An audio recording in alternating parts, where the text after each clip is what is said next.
a thought or like a question of like, am I allowed to use these resources, or like, am I allowed to say that I am an autistic person, you know? And it's like, if you identify with the majority of the struggle, which like, as I think like in the community of like autistic people, we can all identify that like it is a struggle, and like there are things that like there's no doubt are just unequivocally harder for us than for neurotypical people. I could see the positives, but I could also see the negatives. Whereas if you label yourself and you're saying that you're disabled, or if you're handicapped in any kind of way, that's a form of victimization. And if you victimize yourself, if you always see yourself as incapable, beliefs form as manifestations. Yeah. So you could manifest your disability. Oh, absolutely. Absolutely. I believe that that's totally and inherently true. And that's why I kind of specified in the way, like, if it benefits you. Yeah. I think there's clearly a benefit, right? Yeah. It's understanding, I feel reassured, there's this that I have to work on. You acknowledge it. Right. So there's something to work on. But to say that you're always going to be handicapped or disabled and you can't work on it, then that's a negative manifestation, right?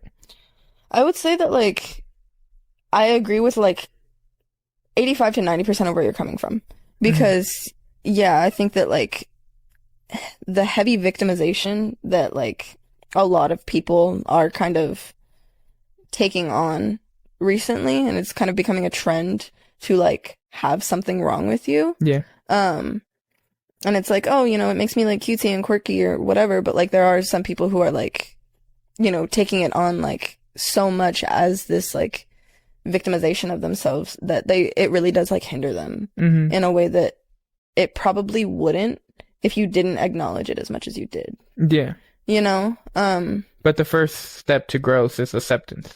Of course. And but it's acknowledging, what are you accepting? Yeah. Like, what are you growing towards? And therefore, like, the process of acceptance is going to look a lot different depending on like what you're growing towards. Right? So, like, if we're growing towards like living a healthier life and overall like growing like for like a better like mental health space, and just like wanting to like I said, like live healthier than we were previously, then like, yeah, of course the first step is going to be acknowledging, well, what are the things that are holding me back? Like, is it these diagnoses, and like what do I need to acknowledge to be able to like get myself the resources that I need in order to live that healthier life? Right? But then there's like also the other side, which is kind of like that victimization side that I was referring to, where people are kind of like striving towards, I don't know, I would say that there is like a good handful of people out there who kind of like are looking for reassurance, or kind of like this like like acceptance. They're looking for somebody else to tell them. Exactly. But like with that, I feel like there are some people who feel like there needs to be something wrong with them in order for them to, in order for them to kind of like justify almost. Or fit in. Right.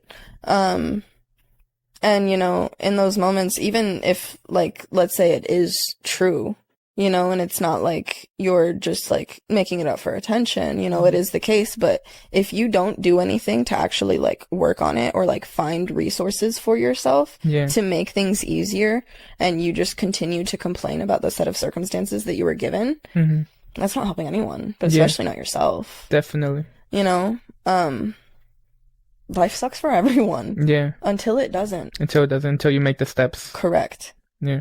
Correct. And for me, it's hard to make the steps if you have such a broad generalization of what your label is. You know, like if you say that you're schizophrenic, but you don't acknowledge what details you're struggling with, you just always establish yourself as schizophrenic, so you don't try to improve, because it's like, I'm fucked, I'm schizophrenic, you know, I'm schizo, I guess that's me for life, you know? Versus if you say, I have a tendency of spending too much time fantasizing. I have a tendency of being overtly afraid of socialization or whatever. You know, if you address the problem at hand, then you could confront the solution. Maybe I should talk to somebody outside of my apartment, you know? Yeah. Maybe I should go outside instead of staying indoors fantasizing and smoking weed. You know? But if you say I'm schizophrenic, then you're just like, I'm fucked. I guess I'm going to stay indoors and smoke weed because... Yeah. No, and I mean, I think that's like, if it stops at the label, that's where you have the issue. That's where it's negative. Yeah.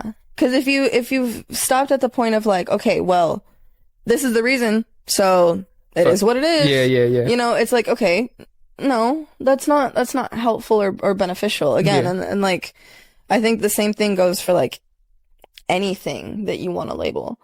Like, you can be like, oh, okay, well, fuck it. Like, I'm angry. Yeah. You know? So, like, shit sucks because shit sucks. It's because I'm angry. It is what it is. Yeah. And then you can walk away from that and not be productive with that at all. Yeah. Okay, cool. But you're not doing anything about it. So you can, like, it's kind of like, that's the step in, like, let's say, like, you know, learning how to, like, label and identify your emotions, right?